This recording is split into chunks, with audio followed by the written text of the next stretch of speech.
At Eastbourne Borough's Borough Means Business Lunch in April, participants had the chance to question Parliamentary Candidate Stephen Lloyd and Caroline Ansell. Here's how they responded to a question on the pier. The pier was a really good example of the town and how things can go either way.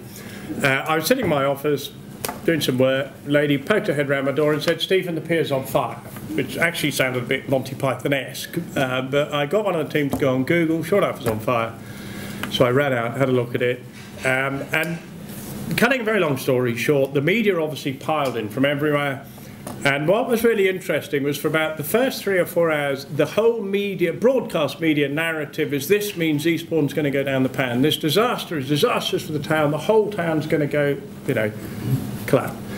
And for about 3 hours, myself and particularly David Tutt, we pushed back. And I said, yes, it's bad for the town, but I guarantee you that the community's going to rally round. And we pushed and we pushed and we pushed. And what happened is the narrative changed, and it went from the town ready to become victims, as has happened in many other towns when these things occur, to, my God, the community's pulling together.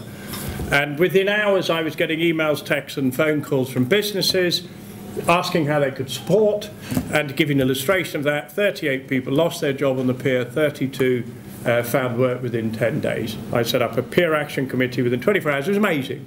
But the reason I've given you a bit of hinterland there is none of this is an accident. These things don't just happen. They happen if you lead the right way and people respond the right way. And so the community, we've actually come through the pier fire transformational. It's fascinating. You can turn bad into good. Now, what's happening now? I was speaking to Christos the other day. He's the general manager. The plan is for the summer to stop building, reinforce the base, and they want to put on some rides actually on the base for the summer period, which I think is great because the footfall's going to be good. If we've got exciting rides and fun there through the summer, I think we'll be tremendously energised, which is brilliant. Then they start rebuilding in the summer. What I'll say to Caroline, because both parties have the interests of, I know they do, locally of Eastbourne at heart, is if there are any planning, I know there's 1 or 2 listed building planning possible issues about getting sign-off on having temporary rides in the summer. I'm working on it, I'm sure Caroline is as well. So the plan is through the summer to have a sort of temporary fairground on the pier, which I think is brilliant, absolutely brilliant. After that, it's a listed building. They need to bring plans to the council to actually propose what they're going to do. Now, I know what I want them to do. My slight challenge is they own the pier, but because it's a listed building, they have to work within certain confines. So I haven't seen those plans yet. I've had discussions with Cood and Leisure and Christos, so I kind of know the direction that they're going in, but they will be bringing it to the council in the next few months.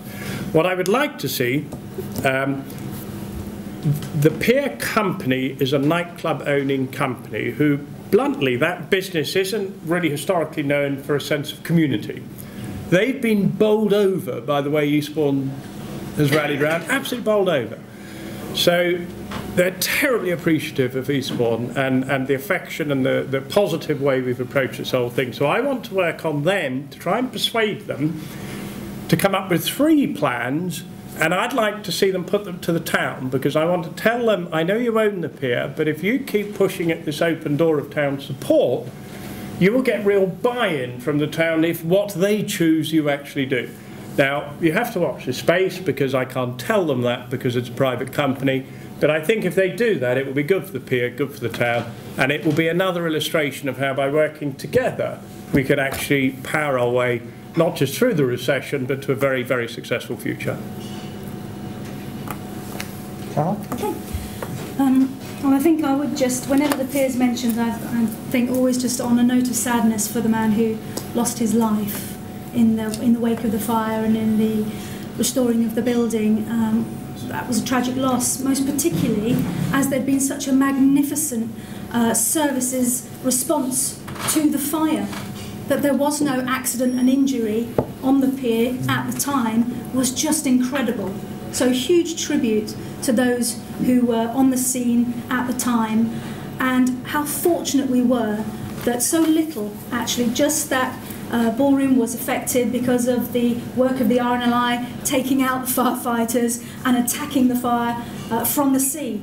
So an epic scale intervention across all the services in the town. Police were out in force. Because I don't know if you were there on the day, but it drew the crowds and has done ever since. And although I know that there's an idea that we could have become a sort of a victim town, but in terms of our reach across the world, people across the other side of the world were telling people in Eastbourne that the pier was on fire. It went far and wide, and it dominated every news channel across the globe.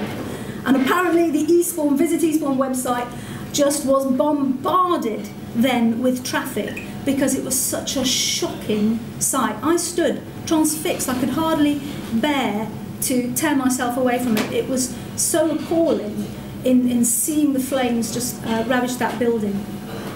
Not that I have, a huge bank of memories around the 2p machines, but, I know that they were hugely valued by a great many people. And I think there's a very exciting future ahead. I think this is a really brave new chapter for the pier.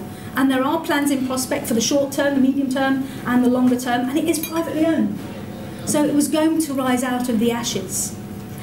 And on the occasion of the pier fire, of course, we had a visit by the Prime Minister and the Chancellor, who were pleased to announce at the time that Eastbourne would be awarded £2 million from the Coastal Community Fund in order to really enhance our tourism in the town and to support the local economy in that way. Because times have been very tough for coastal communities like ours. And under previous governments, different administrations, they haven't shared the same priorities that the current government has in supporting coastal communities across the south.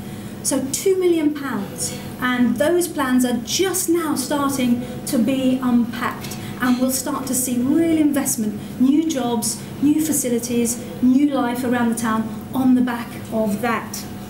It has been cross-party work, and I pay tribute to the role that Stephen has played in this too. And I think, again, it's such an excellent reflection of what can be achieved when people simply come together and work together for the good of the town. So, good times ahead, new dawn for the pier.